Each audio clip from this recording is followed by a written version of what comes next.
पुत्र कपुत्र हो सकता है पर माता कुमाता नहीं। समय बदला और यह कहावत कलयुग में झूठी हो गई। 20 फरवरी 2024 कोलकाता से बमुश्किल 25 किलोमीटर दूर कोनगर के आदर्श नगर में शुक्रवार को हुई हत्या की भयावत ने सभी को झंझोर कर रख दिया।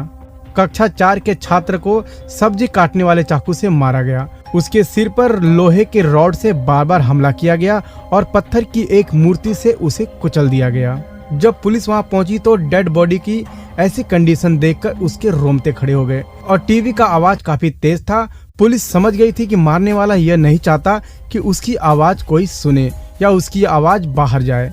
बॉडी को पोस्टमार्टम के लिए भेज दिया गया। पुलिस ने अपनी इन्वेस्टिगेशन स्टार्ट कर दी। कॉल रिकॉर्ड्स और एरिया के सभी सीसीटीवी फुटेज की जांच शुरू हो गई, जिससे पुलिस के हाथों कुछ ऐसा लगा जिससे सबके होश उड़ गए।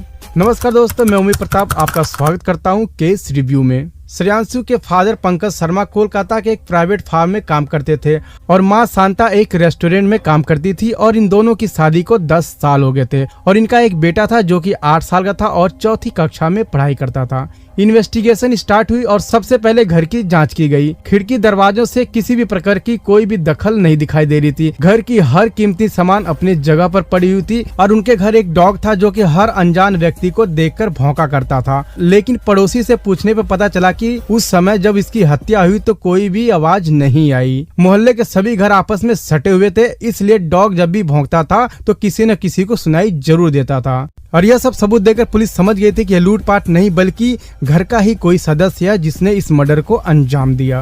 पुलिस आस पड़ोस, माँ बाप और उनके रिश्तेदारों से पूछताछ करना शुरू कर दी और उनके कॉल रिकॉर्ड्स भी निकालने शुरू कर दिए। लेकिन जब पुलिस वालों ने सीसीटीवी कैमरे की जांच शुरू की तो उनको फुटेज में कुछ ऐसा मिला जिसने सबको झंझोर के रख दिया।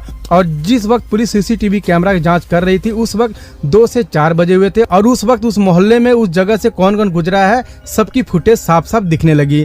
तो फुटेज में उनको एक महिला आती हुई दिखाई देती है जिसके चेहरे पर मास्क लगा होता है। और पंकज के फादर ने जब उस महिला को देखा तो तुरंत पहचान लिया। उन्होंने बोला कि यह तो वो महिला है जिसे श्रेयांशु अपनी मौसी बुलाता था और वह इसकी माँ की बहुत अच्छी फ्रेंड है। और जब फुटेज देखकर इस महिला की पहचान की गई तो पुलिस वालों को लगा कि फादर पंकज और इरशद के बीच कोई अफेयर तो नहीं और इसीलिए फादर पंकज और इरशद की कॉल डिटेल निकालना शुरू कर दिया। मगर पुलिस वालों के हाथ कुछ ऐसा नहीं लगा जिससे कि यह प्रूफ हो सके इन दोनों के बीच कोई चक्कर था।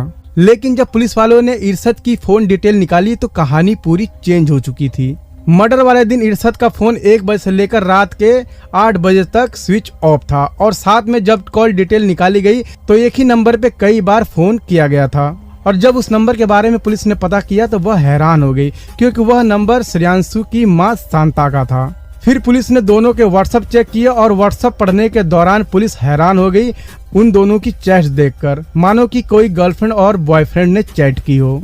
और उस चैट में कुछ अश्लील पिक्चर भी शेयर की गई थी। शांता का अफेयर इरशद के साथ था और पुलिस ने जब आसपास के लोगों से पूछताछ की तो इसके बारे में किसी को कुछ पता नहीं था। पड़ोसी ने केवल इतना बताया कि वह हमेशा यहाँ आया करती थी और इरशद और शांता काफी अच्छी दोस्त थीं और शांता इरशद के घर जाती थी और सबको लगता था कि यह दोनों बहुत अच्छी दोस्त हैं। श्रेयांशु भी उसे अपनी मौसी बुलाता था। और फिर पुलिस वालों ने हस्बैंड से पूछा तो हस्बैंड ने बताया कि मुझे पहले से पता था कि इन दोनों का आपस में चक्कर है, मेरी पत्नी और ये दोनों लेस्बियन हैं। मगर इन सब बातों से श्रेयांशु के मर्डर का क्या लेना देना था। मर्डर के टाइम इरशद का मोबाइल स्विच ऑफ था और सीसीटीवी कैमरे में उसको उसी समय देखा गया था। तो पुलिस देरी न करते हुए इरशद को गिरफ्तार कर लेती है और फिर शांता को भी उठा लिया जाता है पूछताछ करने के लिए। और कड़ी पूछताछ के बाद शांता टूट जाती है, अपने सारे जुल्म कबूल कर लेती है और उसने यह भी कबूला कि इस मर्डर में इरशद ने मेरा साथ दिया। मगर सवाल यह आता है कि इतना बड़ा अपराध क्यों किया गया।